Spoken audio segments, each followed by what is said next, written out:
బలి అర్పణ నీవు కోరలేదు, కానీ నాకొక శరీరమును అమర్చితివి. దేవుడు ఏం కోరలేదంటనా?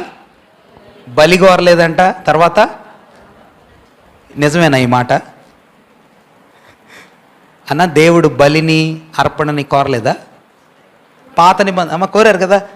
ఒకవేళ దేవుడు బలిని అర్పణని కోరకపోతే పాత నిబంధనలో అన్ని గొర్రెలు ఎందుకు చంపాలా? అన్ని అర్పణలు ఎందుకు? లేవియాకాండ గ్రంథంలో అన్ని ఇన్స్ట్రక్షన్స్ ఎందుకు? బలి అర్పణ దేవుడు కోరలేదంటున్నాడేంటి? ఆయన బలిని అర్పణను యాచనలను ధర్మశాస్త్రంలో ఎన్నో కోరాడు. కానీ ఇదిగో చూడండి, ఎప్పుడంటనా? 5వ వచనం 10:5. కాబట్టి ఆయన ఈ లోకమందు ప్రవేశించున్నప్పుడు ఈ మాట గమనించండి.